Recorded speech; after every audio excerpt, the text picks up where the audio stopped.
ان للموت سکرات، موت کے لیے بڑی بے چینی ہے، موت کے لیے بڑی سختی ہے۔ اس واقعے کو بتانے کا مقصد صرف یہ ہے کہ آخری وقت ہے اور مسواک اللہ کے نبی کر رہے ہیں، اس سے اندازہ لگا سکتے ہیں کہ مسواک کی اہمیت کتنی زیادہ ہے۔ آپ نے اس کو آخری وقت میں بھی نہیں چھوڑا، لیکن اتنی اہمیت والی چیز کو اللہ کے نبی صلی اللہ علیہ وسلم نے کبھی فرض کا درجہ نہیں دیا۔ جانتے تھے جو گاؤں اور دیہات میں رہنے والے لوگ ہیں ان کو تو بڑی آسانی سے مسواک مل جائے گی، لیکن جو شہروں میں رہنے والے لوگ ہیں وہ بیچارے کہاں جائیں گے نماز سے پہلے مسواک ڈھونڈنے، اس لیے آپ نے اس کو فرضیت کا درجہ نہیں دیا،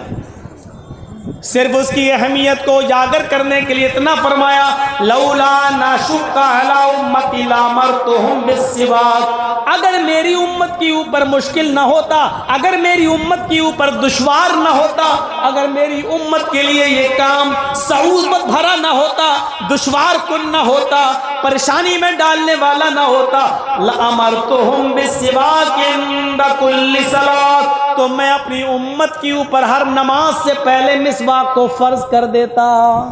میں حکم دیتا ہوں ان کو کہ ہر نماز سے پہلے مسواک کریں۔ نبی اکرم کا حکم فرضیت کا درجہ رکھتا ہے اگر میری امت پر دشوار نہیں ہوتا۔ دیکھیے رحمت رسول اللہ صلی اللہ علیہ وسلم کی، یہ رحمت نہیں تو اور کیا ہے؟ آپ کہہ رہے ہیں کہ اگر میری امت کے لیے یہ کام مشکل نہ ہوتا تو میں ان پر ہر نماز سے پہلے مسواک کرنے کو فرض قرار دے دیتا، لیکن میں اس لیے فرض نہیں کر رہا ہوں کیونکہ میری امت کے لیے کام مشکل ہے، لیکن آپ نے اس کی اہمیت برقرار رکھی، آخری وقت تک مسواک کر کے بتا دیا کہ دیکھو میری نظر میں مسواک کتنی اہم ہے کہ انتقال سے پہلے بھی حضرت عبد الرحمن ابن ابی بکر کے ہاتھ میں مسواک دیکھی تو لے لی، اور کڑی تھی، سخت تھی، تو حضرت عائشہ سے کہا کہ اس کو اپنے منہ میں رکھو اور اپنے دانتوں سے رکھ کر اس کو نرم کر دو۔ حضرت عائشہ کہتی ہے کہ میں نے اس مسواک کو اپنے دانتوں سے چبا کر نرم کر دیا اور جناب محمد رسول اللہ کو دے دیا، یعنی سخت ہے پھر چھوڑ نہیں رہے، اس کو نرم کروا رہے ہیں، اس کو دانتوں سے کچلوا رہے ہیں اور پھر کر رہے ہیں۔ اندازہ لگائیے کہ یہ نبی اکرم کی نظروں میں مسواک کی اہمیت کتنی ہے۔ ٹوتھ پیسٹ کرنے والے نوجوان مسواک کی اہمیت کیا جانیں، اور مسواک کی اہمیت اتنی ہے تو کچھ لوگوں نے غلو بھی کر دیا اور ایسی ضعیف اور موضوع اور من گھڑت حدیثیں گڑھ ڈالی ہیں کہ مسواک کر کے نماز پڑھنے سے 70 گنا زیادہ ثواب ملتا ہے۔ ایسے لوگ بھی دنیا میں موجود ہیں جو مسجدوں میں بیٹھ جائیں گے، کتاب کھول لیں گے اور لوگوں کو درس دیں گے کہ مسواک کر کے جو نماز پڑھی جاتی ہے وہ نماز بغیر مسواک کے پڑھی ہوئی، بغیر مسواک کے جو پڑھی جاتی ہے بغیر مسواک کیے ہوئے، تو مسواک کے ذریعے مسواک کر کے پڑھی ہوئی نماز 70 گنا زیادہ وزن رکھتی ہے اور 70 گنا زیادہ اہمیت رکھتی ہے۔ سب موضوع اور من گھڑت روایت ہے۔ مسواک کی اہمیت ہے، اس کا انکار نہیں،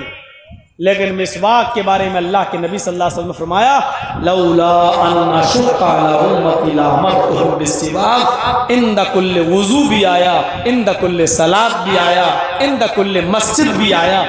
الگ الگ حدیثوں میں الگ الگ باتیں آئی ہیں۔ میں ہر وضو سے پہلے مسواک کو فرض کر دیتا، میری امت پر مشکل نہ ہوتا تو ہر نماز سے پہلے میں مسواک کو فرض کر دیتا، لیکن میں فرض نہیں کر رہا ہوں کیونکہ میری امت پر یہ کام مشکل ہے۔ یہ رحم ہے نبی اکرم کا، اگر فرض کر دیتے تو ذرا بتائیے کیا ہوتا۔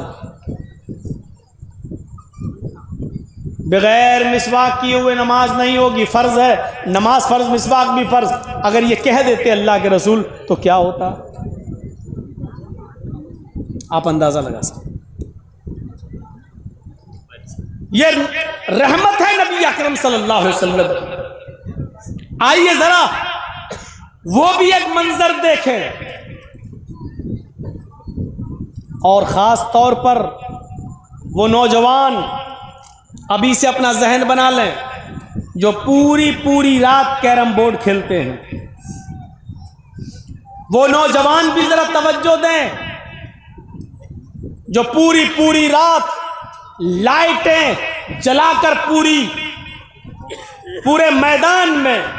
اور کرکٹ میچ کھیلتے ہیں، یا انٹرنیشنل لیول پر ہونے والے میچ کو پوری رات جاگ کر ٹیلی ویژن پر یا موبائل پر میچ دیکھ کر پوری رات خراب کرتے ہیں، وہ لوگ بھی ذرا نظر ڈالیں۔ حضرت عائشہ صدیقہ فرماتی ہیں کہ 3 صحابیوں کا ایک وفد اللہ کے نبی صلی اللہ علیہ وسلم سے ملنے آیا، لیکن نبی اکرم صلی اللہ علیہ وسلم گھر پہ موجود نہیں تھے۔ جاء 3 رہط، 3 صحابیوں پر مشتمل ایک جماعت نبی اکرم صلی اللہ علیہ وسلم کی بعض بیویوں سے ملاقات کرتی ہے۔ الى بعض بیوت النبی، یہ آیا بعض ازواج النبی، نبی صلی اللہ علیہ وسلم کی بعض بیویوں سے ملاقات کرنے کے لیے نبی نہیں ملے تو اللہ کے رسول کی کچھ بیویوں سے انہوں نے ملاقات کی اور پوچھا اللہ کے رسول کتنی نماز پڑھتے ہیں، کتنے روزے رکھتے ہیں، کتنا سوتے ہیں، رات میں کتنا اٹھتے ہیں، پوری عبادت کا حال معلوم کرنے کے لیے نبی کی بعض بیویوں سے ملاقات کرتا ہے۔ 3 صحابیوں کا ایک وفد، اور بیویوں سے ملاقات کرنے کے بعد جب یہ وفد باہر آیا، یہ تینوں صحابہ باہر آئے تو کہنے لگے کہاں اللہ کے رسول اور کہاں ہم، کہاں ہماری عبادتیں اور کہاں نبی۔ اللہ کے نبی اگر عبادت نہ بھی کریں تو چلے گا کیونکہ وہ تو جنتی ہیں، ہم کو تو اللہ کے نبی صلی اللہ علیہ وسلم سے زیادہ عبادت کرنا چاہیے۔ اللہ کے نبی صلی اللہ علیہ وسلم کی بیویوں نے نبی کی عبادت کرنے کا جو حال بتایا ہے وہ نبی کے لیے ٹھیک ہے، ہمیں نبی اکرم سے زیادہ کرنا ہے کیونکہ نبی تو بخشے بخشائے ہیں، نبی تو جنتی ہیں، ہمیں جنت میں جانے والے اعمال کرنا ہے۔ ایسا ہے ان تینوں میں سے ایک صحابی نے کیا کہا، نقشہ دیکھیے۔ ایک نے کہا ہم آج کے بعد رات بھر نماز پڑھیں گے اور کبھی سوئیں گے نہیں، ہر رات جاگیں گے اور پوری رات ہم اللہ کی عبادت میں لگے رہیں گے، ہم اللہ کی عبادت کریں گے، عشاء کی نماز کے بعد ہم مصلی پہ کھڑے ہو جائیں گے، نفل پہ نفل پڑھتے چلے جائیں گے، آج کے بعد ہم کبھی سوئیں گے نہیں، رات بھر ہم نمازوں میں گزار دیں گے۔ 3 صحابیوں میں سے ایک صحابی نے یہ کہا کہ میں رات بھر نماز پڑھوں گا اور کبھی سویا نہیں کروں گا رات میں۔ دوسرے صحابی نے کیا کہا، رات تو تم نے لے لی، رات بھر تم عبادت کرو گے کبھی نہیں سو گے، میں ہمیشہ روزہ رکھا کروں گا اور کبھی چھوڑوں گا نہیں، یعنی میں پورے دن سال کے 12 مہینے میں روزے رکھوں گا اور کبھی چھوڑوں گا نہیں، ہمیشہ میں روزہ رکھوں گا، جب تک مجھے زندگی ہے اور میری جان میں جان ہے میں روزے کو ترک نہیں کروں گا، میں ہمیشہ روزہ رکھوں گا کبھی نہیں چھوڑوں گا۔ اب تیسرا بچا، تیسرے نے کہا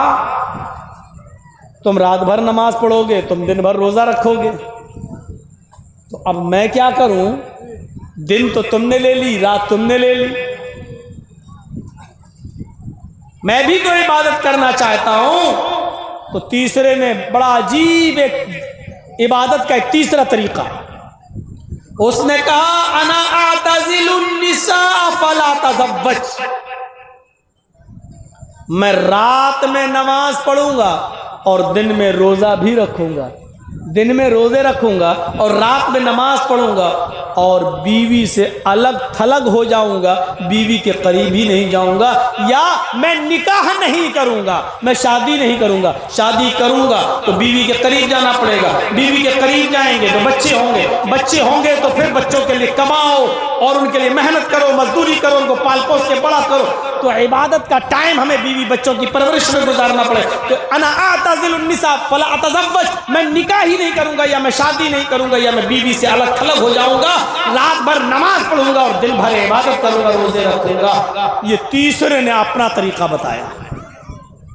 تو تین صحابی تین جگہ بٹ گئے، ایک نے کہا میں رات بھر نماز پڑھوں گا، دوسرے نے کہا میں دن میں روزہ رکھوں گا، کبھی چھوڑوں گا نہیں، تیسرے نے کہا میں رات میں نماز بھی پڑھوں گا اور دن میں روزہ بھی رکھوں گا اور بیوی کے قریب نہیں جاؤں گا۔ تین لوگوں نے تین قسم کی باتیں کہیں۔ رات بھر میچ کھیلنے والوں، جناب محمد رسول اللہ کو جب اس بات کا علم ہوتا ہے کہ تین صحابہ ایسا بولے، تو آپ ان تینوں کے پاس گئے، آپ ان تینوں کے پاس تشریف لے گئے، اور جب ان تینوں کے پاس گئے تو آپ نے ان سے پوچھا انتم الذی قلتم کذا و کذا، یہ ہے بخاری شریف کتاب النکاح کے الفاظ، یہ ہے بخاری کی حدیث کتاب النکاح کے الفاظ، سمعت انتم الذی قلتم کذا و کذا، میں نے سنا ہے، کیا تم ہی وہ لوگ ہو جو ایسا کہہ رہے تھے؟ کیا تم ہی وہ لوگ ہو جو یہ کہہ رہے تھے کہ میں رات بھر نماز پڑھوں گا؟ کیا تم ہی میں سے وہ شخص موجود ہے جو کہہ رہا تھا میں دن بھر روزہ رکھوں گا؟ کیا تم ہی میں سے کوئی شخص ایسا ہے جو یہ کہہ رہا تھا کہ میں بیوی اور بچوں کے قریب نہیں جاؤں گا، رات میں نماز بھی پڑھوں گا اور دن میں روزہ بھی رکھوں گا؟ قالوا بلا، ہاں کیوں نہیں، ہم نے کہا۔ اے اللہ کے نبی صاف دل کے تھے، جھوٹ نہیں بولا کرتے تھے، صاف طور پر کہہ دیا کہ ہم ہی نے ایسا کہا ہے۔ اللہ کے رسول نے ان تینوں سے کیا کہا؟ وہ میچ نہیں دیکھ رہے تھے، میچ کھیل بھی نہیں رہے تھے، پوری رات جیو اور ایئرٹیل کی طرف سے ملنے والا 2GB ڈاٹا بھی دیکھ کر ختم نہیں کر رہے تھے، بلکہ نماز پڑھنے کی بات اور روزہ رکھنے کی بات انہوں نے کہی تھی، نیک کام کرنے کی بات انہوں نے کہی تھی، لیکن اللہ کے رسول نے اس سے بھی منع کر دیا اور فرمایا نہیں، تم رات بھر نماز پڑھنا چاہتے ہو؟ کہاں نہیں، تم ایسا نہیں کر سکتے، تم دن بھر روزہ رکھنا چاہتے ہو ہمیشہ، تمہارے لیے یہ کام بھی غلط ہے، نہیں کر سکتے۔ اور اے حضرت جی، تم بیوی بچوں کو چھوڑو گے، رات میں نماز اور دن میں روزہ؟ ہاں۔ تو کہا کہ اچھا ایک بات بتاؤ، اللہ سے تم زیادہ ڈرتے ہو یا میں؟ صحابہ بولے اللہ کے نبی ہم کہاں، آپ سے زیادہ کون اللہ سے ڈرنے والا ہوگا؟ آپ زیادہ ڈرتے ہیں۔ اللہ کا خوف تمہیں زیادہ ہے یا مجھے؟ نہیں، آپ کو زیادہ ہے۔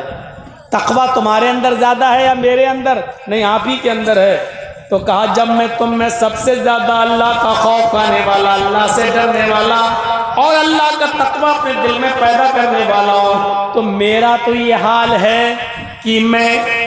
رات کے آخری حصے میں اٹھتا ہوں، 2 حصے میں سوتا ہوں۔ عشاء کی نماز کے بعد فجر تک ہم رات کے 3 حصے کر لیتے ہیں، 2 حصہ میں سوتا ہوں اور آخری حصے میں اٹھتا ہوں،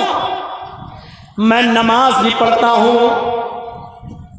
اور کبھی کبھی میں ایک ایک کر کے ساری بیویوں کے پاس بھی جاتا ہوں، میں بیویوں سے ملتا بھی ہوں، ان کے حقوق بھی ادا کرتا ہوں،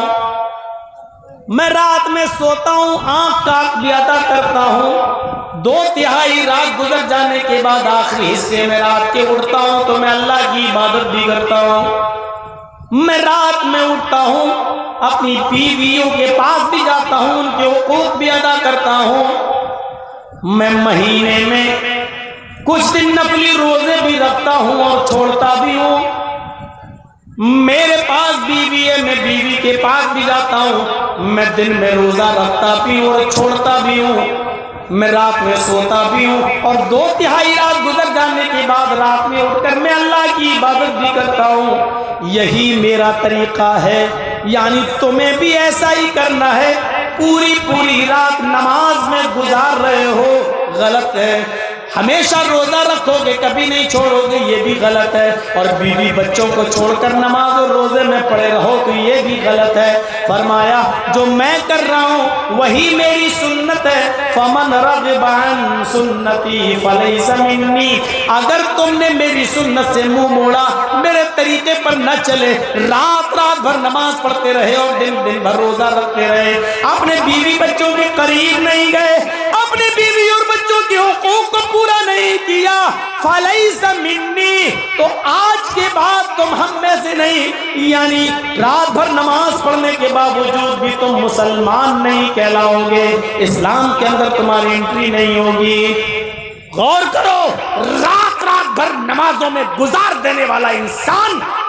جب شریعت پہ نہیں چلتا ہے اور رات رات بھر نماز پڑھنے کی قسم کھا لیتا ہے تو یہ انسان اسلام سے خارج ہو رہا ہے. رات رات بھر میچ دیکھنے والے, رات رات بھر کیرم بورڈ کھیلنے والوں, تمہیں پوری پوری رات کیرم بورڈ اور میچ کھیلنے میں گزارنے کی پرمیشن کہاں سے مل گئی؟ ہمارے نبی نے پوری پوری رات نماز پڑھنے کی اجازت نہیں دی ہے. ہمارے نبی نے ہمیشہ ہر دن روزہ رکھنے کی اجازت نہیں دی ہے. کیرم بورڈ کھیل کر اپنا پورا دن برباد کرنے کی اور پورا میچ کھیل کھیل کر اپنی پوری رات برباد کرنے کی اجازت تمہیں کون سی شریعت میں مل گئی؟ ذرا اپنے نفس سے پوچھو, اپنے دل سے پوچھو. حساب و کتاب کا دن تو ایک متعین ہے, یوم الحساب, وہ تو ہونا ہی ہونا ہے. کبھی اپنے نفس, اپنے ضمیر, اپنے گریبانوں کا بٹن کھول کر اپنے گریبانوں میں جھانک کر اپنے دل سے اپنا حساب لو, اپنا بھی محاسبہ کرو, احتساب نفس کرو کہ تمہیں کس نے اجازت دے دی. پوری پوری رات موبائل میں لگے رہنا اور پوری پوری رات